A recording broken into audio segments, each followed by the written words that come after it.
Hi, I'm Old Norse specialist Dr. Jackson Crawford. I teach at the University of Colorado, previously at the University of California.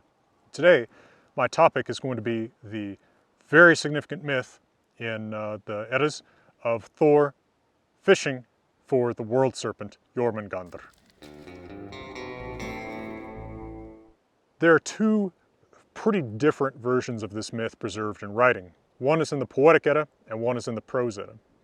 Keep in mind that the Poetic Edda contains many different poems composed at different times and different places by different people, and so though these are probably a more archaic, more quote-unquote original layer, they're also composed probably at a time in the Viking Age when these stories were well enough known to the audience that the whole thing didn't need to be told blow by blow. Whereas in the Prose Edda, we have Snorri Sturluson trying to explain these stories in the 1200s, drawing on both the Poetic Edda and on poems that don't make it into the Poetic Edda. And he's trying to tell us one cohesive, quote-unquote, logical story. So let's start with the version in the Poetic Edda that's in the poem Himiskvida. This poem is actually preserved in two manuscripts, which is unusual for the Eddic poems.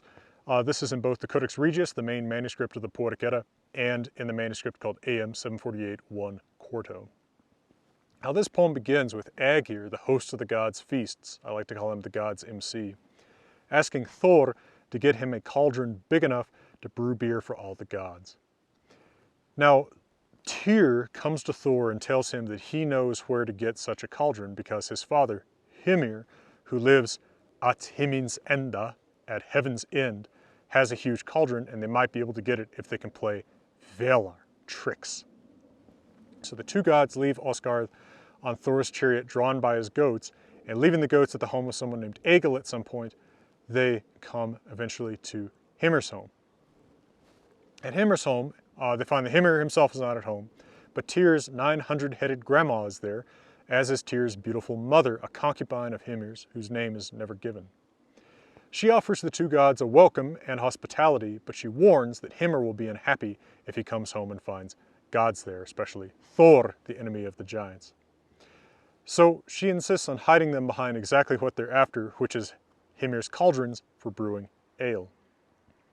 When Hymir returns with his beard frozen icy, his concubine greets him warmly and delivers the happy news that his son is visiting, along with Thor, who she never actually names specifically but refers to by kennings and heiti. She calls him Hroðrs Anskoti, enemy of Fenrir, Vinr Verlida, friend of humans, and simply Veor, protector.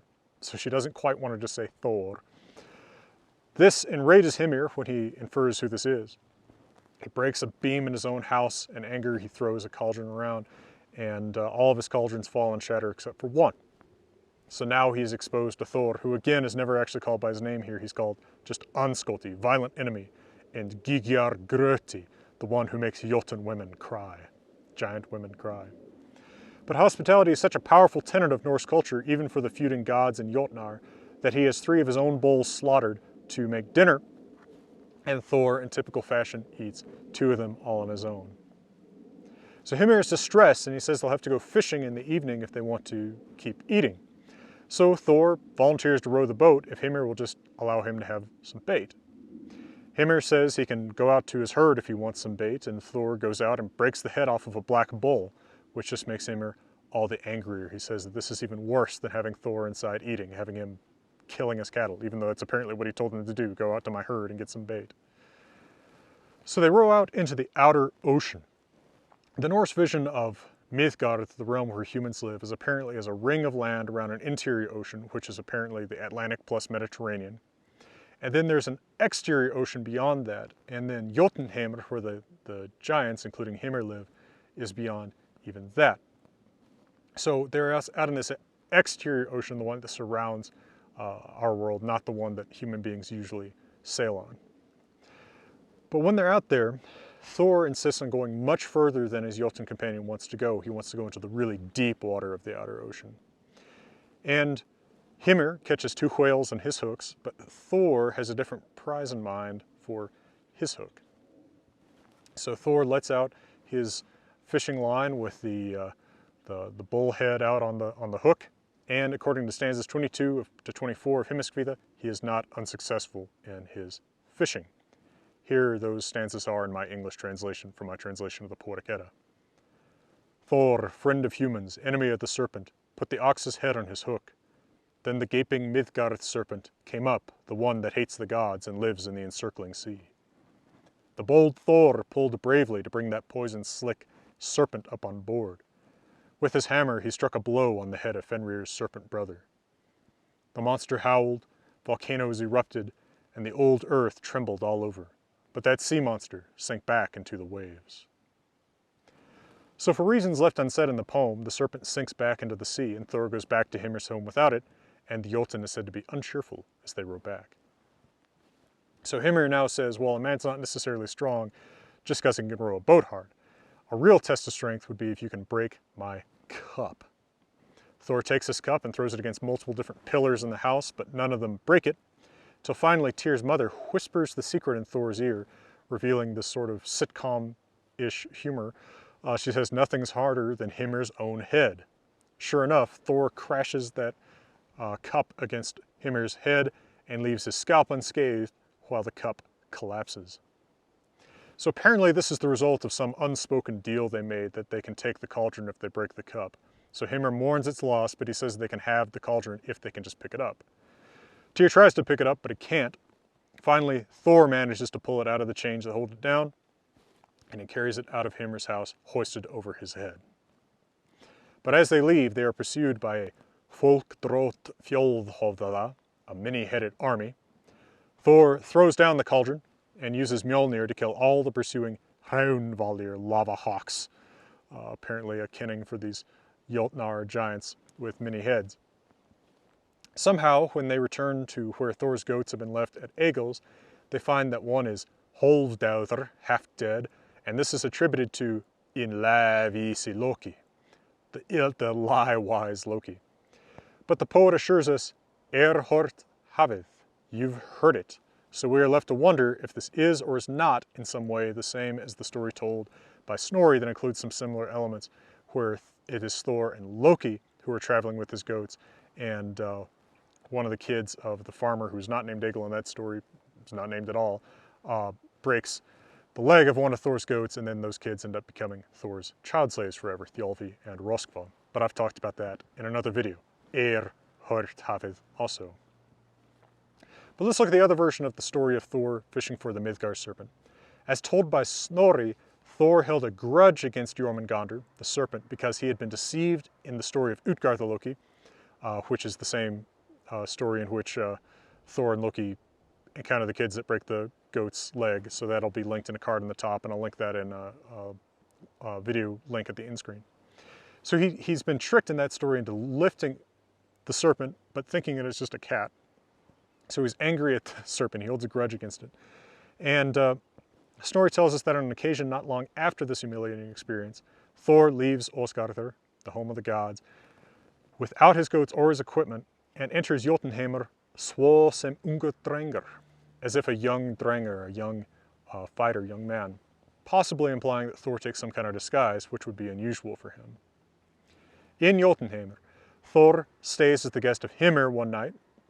So here he is staying with Hymir again, although the specific reason for him being with Hymir is not motivated in this story. Tyr is not with him. And in the morning, Hymir says he's going to go fishing. Thor offers to come with him. Hymir says that this young man wouldn't be of much help and would just get cold for the long periods that Hymir sits out there fishing. But Thor wins out against him, and the Jotun says, well, you'll have to get your own bait.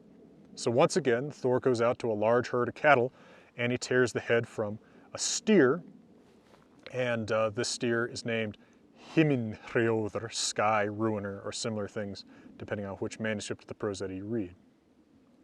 So just like in the version of the Poetic Edda, Thor keeps rowing far out beyond where Hymir is accustomed to fish, making his host uneasy and even causing him to warn Thor that they're going to encounter the Midgard-Serpent, but of course that's what Thor wants.